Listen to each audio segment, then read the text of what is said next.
ত্রয়োদশ জাতীয় সংসদ নির্বাচন এবং গণভোট অনুষ্ঠিত হওয়ার পর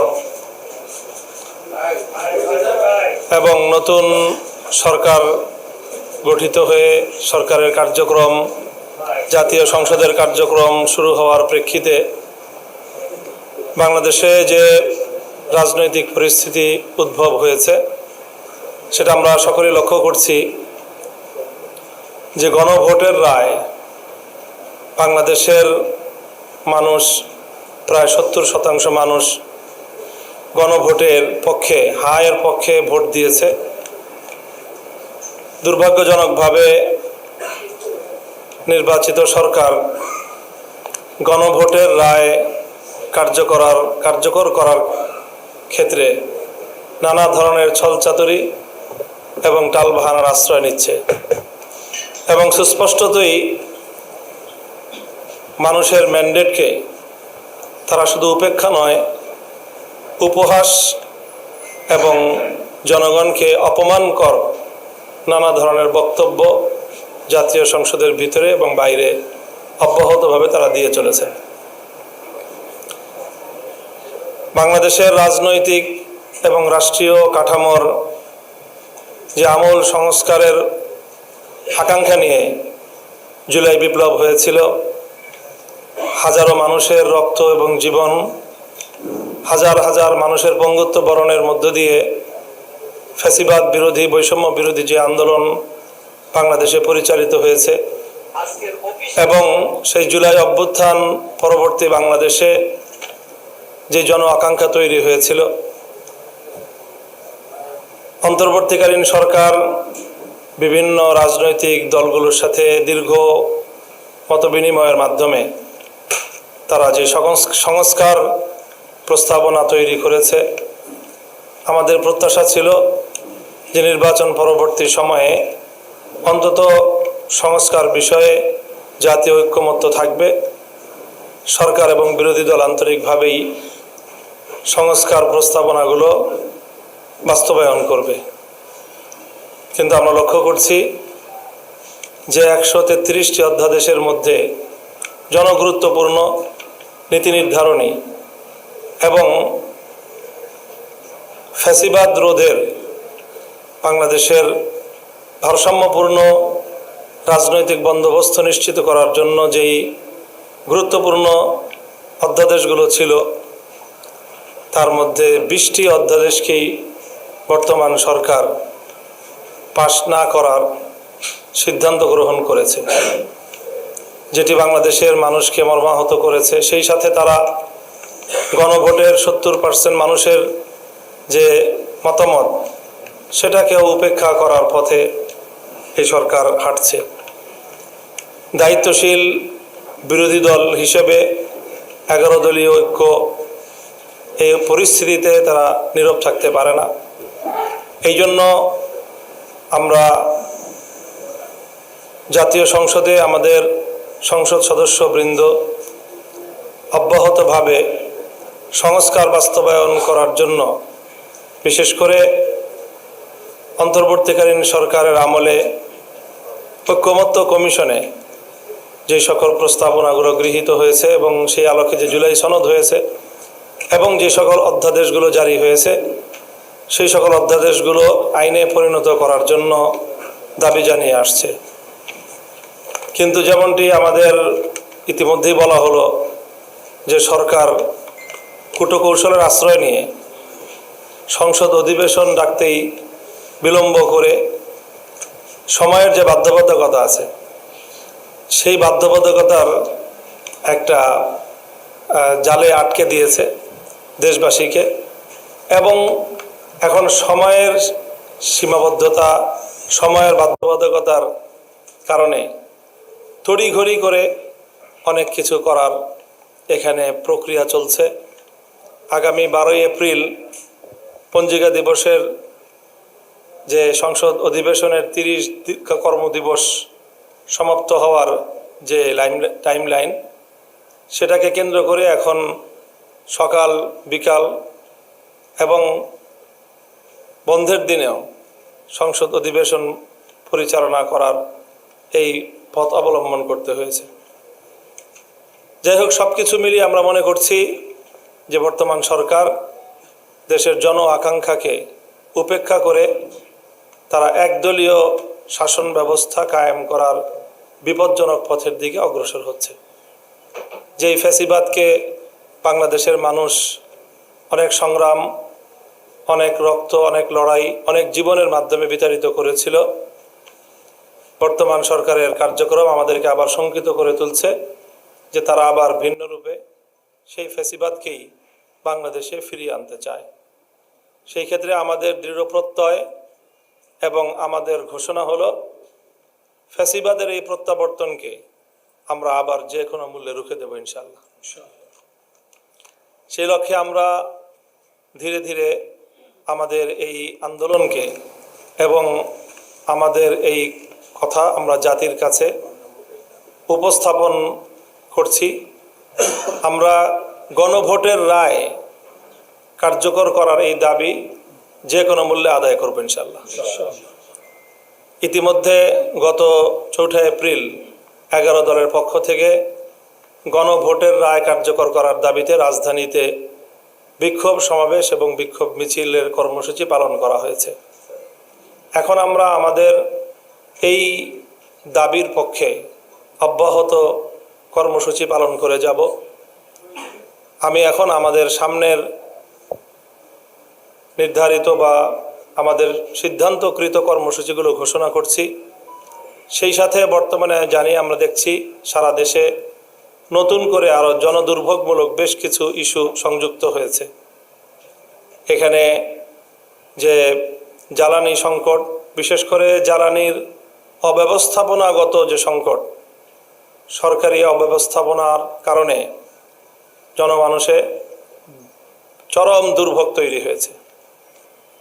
তারপরে এখানে বিরোধী দলীয় নেতাকর্মীদের উপর ইতিমধ্যেই আইসিটি অ্যাক্টের মতো সেই বাতিল হওয়া আইনের প্রয়োগ, এই জাতীয় কার্যক্রম আমরা লক্ষ্য করতে পারছি। তো এই সকল বিষয়গুলি নিয়ে, আইন শৃঙ্খলা পরিস্থিতির অবনতি, সে বিষয়গুলো নিয়েও আমাদের বক্তব্য থাকবে। তো আমরা গণভোটের রায় কার্যকর করার যে আমাদের মুখ্য দাবি, সেই দাবির আদায়ের লক্ষ্যে আমাদের ধারাবাহিক কর্মসূচির আমরা ঘোষণা করছি। আমরা এই ব্যাপারে জনসচেতনতা তৈরি করার জন্য 11 দলের পক্ষ থেকে লিফলেট বিতরণ করা হবে।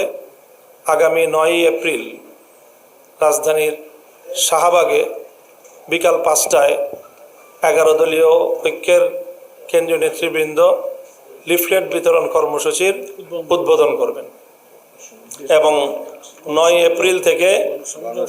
এপ্রিল থেকে সপ্তাহব্যাপী এই গণসংযোগ এবং লিফলেট বিতরণ কর্মসূচি দেশব্যাপী পালিত হবে। 9 এপ্রিল বিকাল 5টায় শাহবাগে গণসংযোগ এবং লিফলেট বিতরণ কর্মসূচির আনুষ্ঠানিক উদ্বোধন হবে। 11 এপ্রিল দেশের সকল মহানগরীগুলোতে এই দাবি আদায়ের লক্ষ্যে বিক্ষোভ কর্মসূচি পালিত হবে। 12 এপ্রিল সকল জেলায় বিক্ষোভ কর্মসূচি পালিত হবে। 13 এপ্রিল ঢাকায় ডিপ্লোমা ইঞ্জিনিয়ার্স ইনস্টিটিউশনের মুক্তিযোদ্ধা হলে জাতীয় সেমিনার হবে।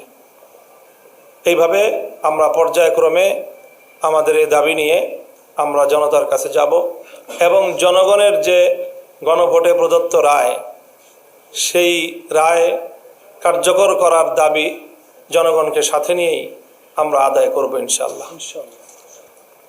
আমাদের এই বৈঠকে উপস্থিত অন্যান্য শীর্ষ নেতৃবৃন্দ রয়েছেন, অন্যরা বক্তব্য রাখবেন।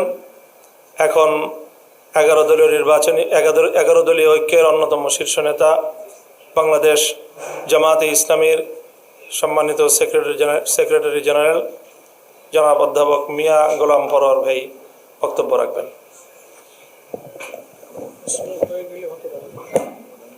আপনি কিছুগুলো নিয়ে বলেন যে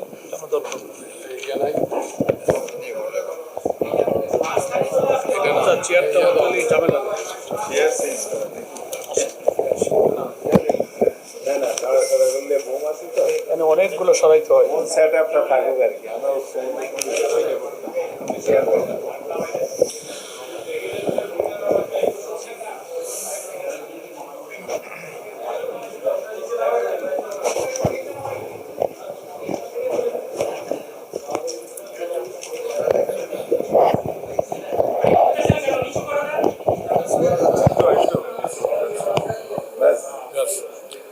আসসালামু আলাইকুম ওয়া রাহমাতুল্লাহি ওয়া বারাকাতুহু।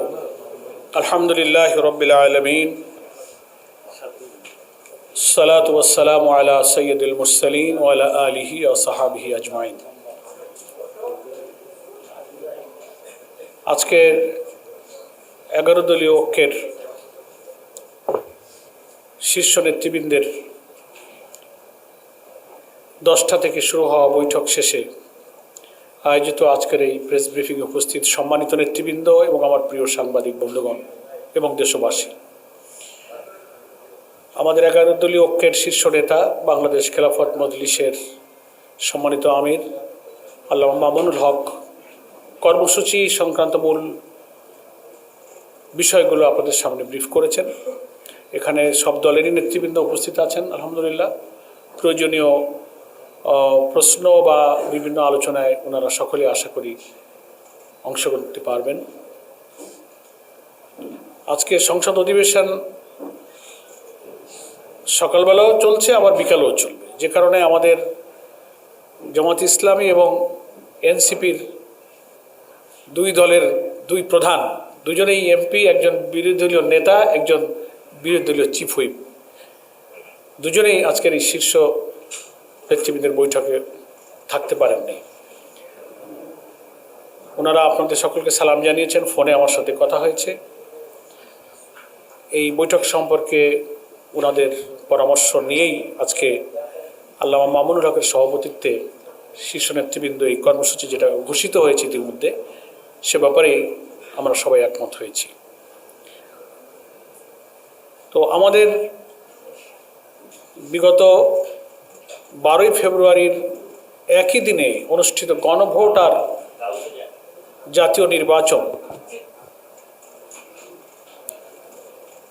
দুর্ভাগ্যজনকভাবে ক্ষমতাসীন দল বিএনপি জাতিকে বিস্মিত করে, হতবাক করে,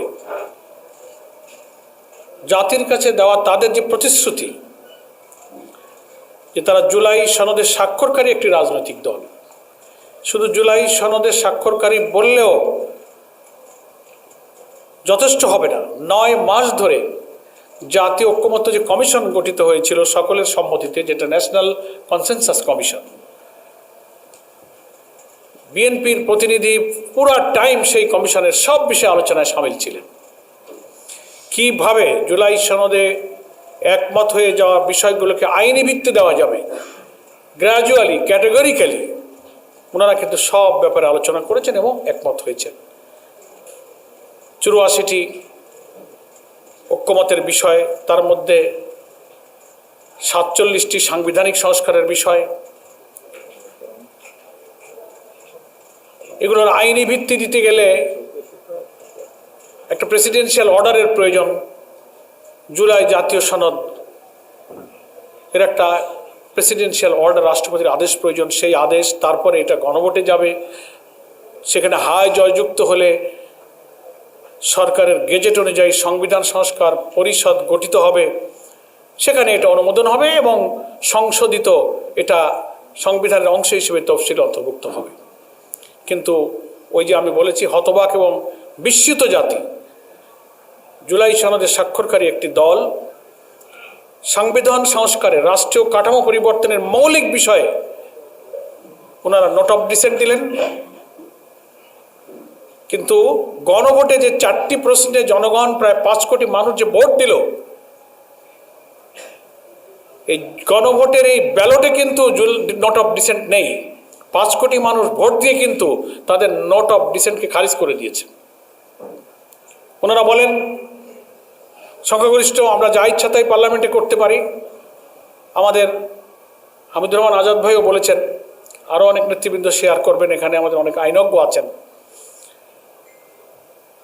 যেটা আমাদের সংবিধানের আর্টিকেল 7-এ পরিষ্কার বলা হয়েছে, will of the people is sovereign, জনগণের অভিপ্রায় হচ্ছে সর্বোচ্চ আইন। গণভোটে ভোট দিয়েছে প্রায় 5 কোটির মতো মানুষ। গণভোট সংবিধানে থাকতে হয় না, গণভোট বারবার হয়েছে, সে হিস্ট্রি বলে আমরা এখানে সময় ব্যয় করব না। এটা নিয়ে জাতীয় সংসদে আমাদের সম্মানিত বিরোধী দলীয় নেতা, চিফ হুইপ, পার্লামেন্টের মেম্বাররা বিতর্কে অংশ নিচ্ছেন। সংবিধানের একজন ব্যক্তি শুধু সংবিধান সম্পর্কে তার ইচ্ছামতো ব্যাখ্যা দিয়ে জাতিকে বিভ্রান্ত করছেন। আজকে 11 দলীয় ঐক্যের বৈঠকে আমরা এটা নিয়ে খুব উদ্বেগ প্রকাশ করেছি, আমরা এটা নিন্দা করি। দেশের বড় বড় আইনজ্ঞ, সংবিধান বিশেষজ্ঞ, রাজনীতি বিশ্লেষকরা পার্লামেন্টের বাইরে গোল টেবিল করছেন, সেমিনার করছেন। তাদের এই ব্যাখ্যা যে ঠিক নয়, জনগণের অভিপ্রায়ের উপরে যে কোনো আইন চলে না, তার যথেষ্ট আইনি ব্যাখ্যা কিন্তু তারা দিচ্ছেন। সাংবাদিক বন্ধুগণ এবং দেশবাসী, আমরা মনে করি এই সংকট বিএনপি তৈরি করেছে, ফলে এই সংকট তাদেরকেই সমাধান করতে হবে এবং সেই সমাধানের রাস্তা কিন্তু বন্ধ হয়ে যায়নি। পার্লামেন্টের সেশন চলছে, আমাদের পরিষ্কার 11 দলীয় ঐক্যের কথা হচ্ছে, যেটা পার্লামেন্টে আমাদের নেতৃবৃন্দ বলছেন যে বিএনপি প্রেসিডেন্সিয়াল অর্ডার অনুযায়ী, যে রাষ্ট্রপতির আদেশ অনুযায়ী সংবিধান সংস্কার পরিষদ যে গঠন হওয়ার কথা, শপথ নেওয়ার কথা বিরোধী দল নিয়েছে, ওনারা নেননি। ওনারা সেই শপথ নিতে পারেন। এখনও সংবিধান সংস্কার পরিষদের বৈঠক আহ্বান করতে পারেন, প্রাইম মিনিস্টারের সাজেশনে রাষ্ট্রপতি রাখতে পারেন এবং সেই সংস্কার পরিষদের বৈঠকেই জুলাই সনদের গণভোটের যে ফলাফল হয়েছে, ব্যালটে যে প্রশ্নগুলো ছিল, যে 5 কোটি লোক হাতে ভোট দিয়ে জয়যুক্ত করেছে, 5 কোটি মানুষ, এই গণভোটের ফলাফল অর্থাৎ পুরা জুলাই সনদকে অক্ষরে অক্ষরে আইনে রূপান্তরিত করে সেটা আমাদের সংবিধানের তফসিলে তারা অন্তর্ভুক্ত করতে পারেন। সে সময় এখনো আছে। কিন্তু সংখ্যাগরিষ্ঠতার জোরে যে পথে তারা হাঁটছেন, কেন এটা জাতি বুঝতে পেরেছে। যেসব ইস্যুতে তারা নোট অফ ডিসেন্ট দিয়েছেন, সংবিধান এবং রাষ্ট্র সংস্কার ইম্পর্ট্যান্ট ইস্যুতে তারা নেগেটিভ করেছেন। যেমন প্রধানমন্ত্রী একাধিক পদে থাকতে পারবে না, কমিশন একমত, সব দল একমত, ওনারা নোট অফ ডিসেন্ট দিয়েছেন। কেয়ারটেকার সরকার পদ্ধতির ব্যাপারে কয়েকটা পয়েন্টে ওনাদের নোট অফ ডিসেন্ট আছে। আপার হাউস পিয়ার পদ্ধতিতে হবে, সেখানে ওনাদের নোট অফ ডিসেন্ট আছে। তারপরে কয়েকটা কনস্টিটিউশনাল পোস্ট, চিফ জাস্টিস, কেয়ারটেকারের প্রধান, anti corruption commission, public service commission, নির্বাচন কমিশন, সুপ্রিম কোর্টের বিচারক নিয়োগ, দুদকের চেয়ারম্যান, এই নানান সাংবিধানিক পদে নিয়োগের ব্যাপারে বিদ্যমান ফ্যাসিবাদী রাষ্ট্র কাঠামো যেটা আগের সংবিধানে ছিল, রাষ্ট্রপতি আর প্রধানমন্ত্রীর ইচ্ছাই এখানে পূরণ হতো। কিন্তু আলহামদুলিল্লাহ ঐক্যমত্য কমিশন এবং 33টি দল আমরা একসাথে লম্বা সময় মিটিং করে আমরা একমত হয়েছি যে এই জায়গাগুলোতে প্রধানমন্ত্রী রাষ্ট্রপতির ক্ষমতার ভারসাম্য আনতে হবে। প্রধানমন্ত্রীকে অসীম ক্ষমতার অধিকারী করা যাবে না, যে কারণে প্রশাসনে দলীয়করণ, দুর্নীতি, কর্তৃত্ববাদী শাসন বাসা বাঁধে। এই ভাঙার জন্যই কিন্তু এই কমিশনটা হয়েছিল। সেইখানে বিএনপি কিন্তু এই যে কয়েকটা পয়েন্ট বললাম, সব জায়গায় তারা নোট অফ ডিসেন্ট দিয়েছেন। এই জন্য গণভোটের ফলাফল যদি পুরোপুরি অক্ষরে অক্ষরে মানতে হয়, জাতীয় সংসদে বই দেখিয়ে তো একজন নেতা বলেন এই জাতীয় সনদের সব অক্ষরে অক্ষরে আমরা পালন করব। তো তার অর্থ কি দাঁড়ালো? গণভোটে যা গিয়েছে ব্যালটে, ওখানে তো জুলাই সনদের সম্পূর্ণটাই গিয়েছে। তো অক্ষরে অক্ষরে মানেন, তাহলে 10টা নোট অফ ডিসেন্ট বাদ দেন। 5 কোটি মানুষ ভোট দিয়ে আপনার নোট অফ ডিসেন্টকে কিন্তু খারিজ করে দিয়েছে, তা মানেন না। শুভঙ্করের ফাঁকি দিয়ে জনগণকে ভুল বুঝাচ্ছেন যে আমরা সব মানব। তো মানলে আপনি সংবিধান সংস্কার পরিষদে শপথ পড়েন, তার অধিবেশন ডাকতে বলুক প্রাইম মিনিস্টার, এবং এটি সংবিধান অন্তর্ভুক্ত হোক। এটার অর্থই হলো সব কিছু মানা। এটা ওনারা করবেন না। সেই জন্য আজকের এই সাংবাদিক সম্মেলনে আমাদের আল্লামা মামুনুল হক তিনি এই মিটিংয়ে সভাপতিত্ব করেছেন। আমরা এটা একমত হয়েছি যে এই সংকট বিএনপি তৈরি করেছে, এই সংকট বিএনপিকেই সমাধান করতে হবে। এবং আমরা মনে করি আমাদের বিরোধী দলীয় নেতা এবং বিরোধী দলের চিফ হুইপ পরিষ্কার করে বলেছেন, আমরা দায়িত্বশীল এবং গঠনমূলক বিরোধী দলের ভূমিকা পালন করে আমরা সরকারকে সহযোগিতা করতে চাই। যে সংকট পার্লামেন্টে সমাধান করা সম্ভব, যে বিতর্ক এখানে নিষ্পত্তি করা সম্ভব, সেটাকে যদি ওনারা রাজপথে ঠেলে দিতে চান, তো আমাদের তো ইউ হ্যাভ নো ওয়ে, আমাদের তো আর কোনো পথ থাকবে না। জনগণ আমাদেরকে রায় দিয়েছে, জুলাই সনদে গণভোটে তারা সম্মতি দিয়েছে, পার্লামেন্টে ভোট দিয়েছে। We are committed to the people, আমরা জনগণের কাছে প্রতিশ্রুতিবদ্ধ। আমরা যদি সরকারি দলের সংখ্যাগরিষ্ঠতার কাছে যদি জনরায় তুচ্ছ হয়, গৌণ হয়, উপেক্ষিত হয়, তাহলে আমাদের আর কোনো পথ নেই। আমাদের যে জনগণ রায় দিয়েছে, আমাদের সেই জনগণের কাছেই যেতে হবে। সেই কারণেই আজকে এই কর্মসূচি আমরা 4 তারিখে বিক্ষোভ করেছি কেন্দ্রীয় 11 দলের উদ্যোগে। আর এই কর্মসূচি শুনলেন আমাদের মহানগরীতে, জেলায় আমরা কর্মসূচি ছড়িয়ে দিচ্ছি। গ্রাজুয়ালি একটার পর একটা আমরা সারা দেশে গণভোটের রায় বাস্তবায়ন না হওয়া পর্যন্ত এই আন্দোলনকে আমরা গ্রামে গঞ্জে শহরে নগরে ইনশাল্লাহ আমরা ছড়িয়ে দেব। উই হ্যাভ নো অল্টারনেটিভ, আমাদের কোনো বিকল্প নেই। এই জন্য সরকারকে ঠান্ডা মাথায় চিন্তা করে, কেবলই সরকারের শুরু, 1 মাস কেবল গেল, এক্ষুনি যদি কর্তৃত্ববাদী শাসনের মতো সেই ফ্যাসিবাদী যুগের দিকে আপনারা আবার ধাবিত হন, সংগঠিতার জোর দেখান, দলীয়করণের মতো সব কিছু প্রধানমন্ত্রী রাষ্ট্রপতির ইচ্ছায় হবে, আমরা বলেছি না। সরকারি দল, অপোজিশন, জুডিশিয়ারি, বিশেষজ্ঞ লোকদেরকে নিয়ে এই সমস্ত কনস্টিটিউশনাল পোস্টে আমরা সেপারেট অ্যাপয়েন্টিং অথরিটি করব। ওনারা সেখানে নট অফ ডিসেন্ট দিয়েছেন। তার অর্থই তো হলো কর্তৃত্ববাদী শাসনের দিকে যাওয়া, তার অর্থই তো হলো দুর্নীতির দিকে চলে যাওয়া। তো এর জন্যই তো আমরা সহস্রাধিক লোক জীবন দিয়েছে, 30-40 হাজার লোক আহত হয়ে রক্ত দিয়েছে, তারা কান্নাকাটি করছে। তো আমরা তো দেখছি তো যে তাহলে 1 মাস 1.5 মাস যে পারল না, ফ্যাসিবাদের দিকেই কদম কদম তারা এগিয়ে চলেছেন। বিরোধী দলীয় নেতা আমাদের বলেছেন, আমরা কদম কদম এগিয়ে চলাকে আমরা কদমে কদমে আমরা এটার প্রতিবাদ করব। জনগণকে নিয়ে আমরা জনগণের এই জুলাই সনদের পক্ষে যে রায় তারা গণভোটে দিয়েছে, এটা বাস্তবায়নের জন্য জনগণকে সাথে নিয়ে আমরা আন্দোলন করব ইনশাআল্লাহ। কিন্তু আমরা দুঃখিত, বিএনপি মহাসচিব হুমকি দিচ্ছেন, স্বরাষ্ট্রমন্ত্রী বলছেন রাজপন্থের আন্দোলনকে তারা দমন করবেন, এটা আর হবে না, ওইটা হবে না। এ সব ভাষাই হচ্ছে আওয়ামী লীগের ভাষা, এটা ফ্যাসিবাদের ভাষায় তারা এখন আবার কথা বলছেন। চেঞ্জটা কি হলো? আপনি গণতান্ত্রিক, নিয়মতান্ত্রিক, দায়িত্বশীল বিরোধী দলকে ভূমিকা পালন করতে দিবেন না। পার্লামেন্টে একটা মুলতবি প্রস্তাব আনা হল, আপনি টকড আউট করে দিলেন। মাননীয় সংসদ নেতা এবং স্পিকার মহোদয়কে বলবো, আপনারাই পার্লামেন্টে স্বীকার করেছেন বাংলাদেশের সংসদীয় রাজনীতির ইতিহাসে এটাই প্রথম উদাহরণ তৈরি করেছেন যে কখনো সরকারি দল মুলতবি প্রস্তাব আনে না। আপনারা দিনের কার্যসূচি মুলতবি করে আপনারা আবার বিরোধী দলের আনা এই মুলতবি প্রস্তাবের কাউন্টার করার জন্য আপনারা আরেকটা প্রস্তাব এনে আপনারা সেখানে আলোচনা করেছেন এবং সেটা ব্যালেন্স করার জন্য সেটাকেও আপনারা টকড আউট করেছেন।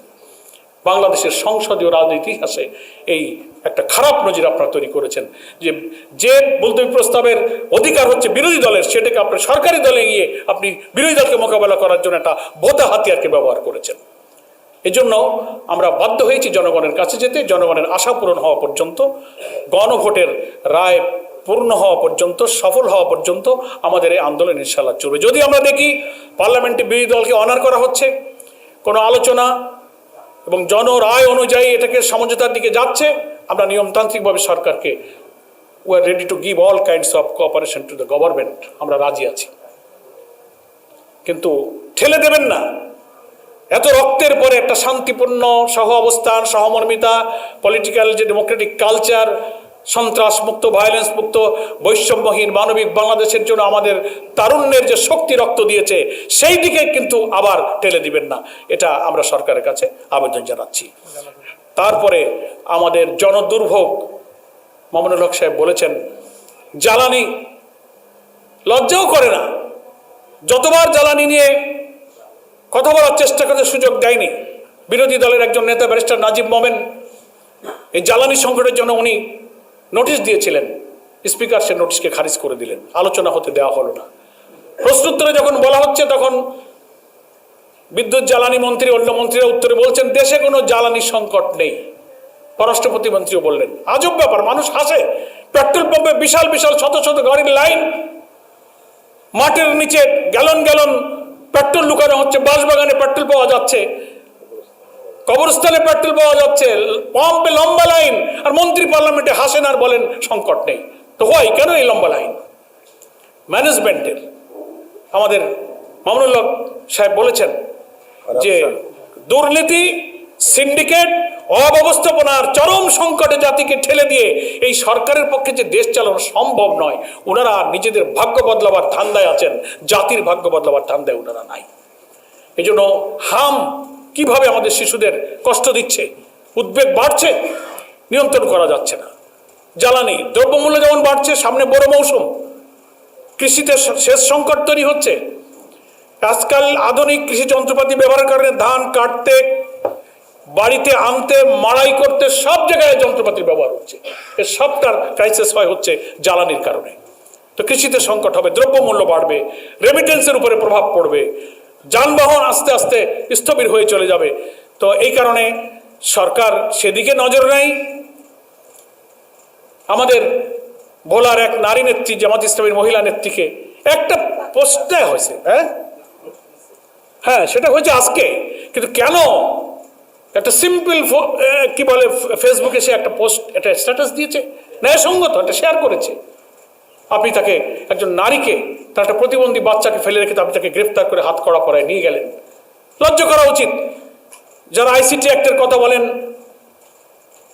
সংবাদপত্রের স্বাধীনতার কথা বলেন, ফ্রিডম অফ প্রেসের কথা বলেন,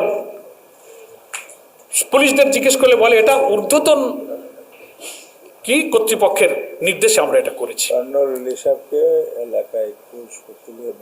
কর্নেল অলি আমাদের 11 দলীয় ঐক্যের অন্যতম শীর্ষ নেতা, বীর বিক্রম, তার এলাকায় বিএনপির পক্ষ থেকে তাকে অপমান করার জন্য কুশপুত্তির লেখা দাহ করা, অসত্য কথা বলে তাকে গালিগালাজ করে জাতির কাছে হেয় করার চেষ্টা করা হচ্ছে। আমরা 11 দলের পক্ষ থেকে এই বীর মুক্তিযোদ্ধা বীর বিক্রম, তাকে আপনি রাজাকার বলছেন। রাজাকার তো আপনারা সবাইকে বলছেন, কাউকে বাদ দেন নাই। মেজর জলিলকেও বলেছিলেন, যিনি বলেছিলেন অরক্ষিত স্বাধীনতাই পরাধীনতা। অর্থাৎ ফ্যাসিবাদ বিরোধী, কর্তৃত্ববাদী এবং দিল্লির আধিপত্যবাদ বিরোধী রাজনীতির সাথে যারা থাকবে, আপনাদের ভাষায় তারা সব রাজাকার। যারাই এই হকের পথে, সত্যের পথে থাকবে, আপনার কাউকে রাজাকার বলতে বাদ দেননি। ফলে আমরা 11 দলের পক্ষ থেকে কর্নেল অলি আহমদ বীর বিক্রম, আমাদের ঐক্যের একজন শীর্ষ নেতার বিরুদ্ধে সরকারি দলের কর্মীদের ওই এলাকায় যা করা হচ্ছে তার তীব্র নিন্দা জানাই। স্বরাষ্ট্রমন্ত্রীকে আমরা বলবো, আপনি সেখানে পদক্ষেপ নিয়ে আপনার দলের এই সমস্ত কর্মীদেরকে আপনি নিবৃত্ত করুন। জাতির একজন বীর মুক্তিযোদ্ধা, দেশের একজন সিনিয়র পলিটিশিয়ান, তার মর্যাদা রক্ষা করা সরকারের দায়িত্ব, রাষ্ট্রের দায়িত্ব। আমরা তার প্রতি এই আচরণের তীব্র নিন্দা এই 11 দলীয় ঐক্যের পক্ষ থেকে জানাচ্ছি। ফলে আইন শৃঙ্খলা পরিস্থিতির অবনতি হচ্ছে। বিরোধী দলের নেতা কর্মী থেকে নানান অজুহাতে বিভিন্ন জায়গায় হামলা করা হচ্ছে, গ্রেপ্তার করা হচ্ছে, মিটিংয়ে বাধা দেওয়া হচ্ছে। আর চাউল, খাল কাটা, ইমামের বেতন দিয়ে মুখরোচক করে দেশটা খুব জমানোর চেষ্টা করা হয়েছিল। কিন্তু গ্রামে গঞ্জে খবর, চরম অসন্তোষ, ভাগাভাগি, লুটপাট, অসন্তোষ, গ্রুপিং, ঠেলাঠেলি চলছে। আইন শৃঙ্খলার চরম অবনতি। তো ফলে 5 বছরের তো 1.5 মাসও যায় নাই। আল্লাহ জানে 5 বছরে জাতির কপালে কি আছে। এক্ষুনি সংযত হন, এক্ষুনি নিবৃত্ত হন। আমরা বাংলাদেশ জামাত ইসলামের সম্মানিত আমির টেলিফোনে সংসদে গিয়েই বলেছেন, আপনাদের সকলকে উনি সালাম দিয়েছেন। আমাদের, তিনি লিডার অব দি অপোজিশন, এবং আমাদের কি বলে বিরোধী দলের চিফ হুইপ নাহিদ ইসলাম, তিনিও আসতে পারেননি। অনুপস্থিত অনেক এমপিরা আসতে পারতেন। সকলের পক্ষ থেকে আমি সালাম জানাচ্ছি।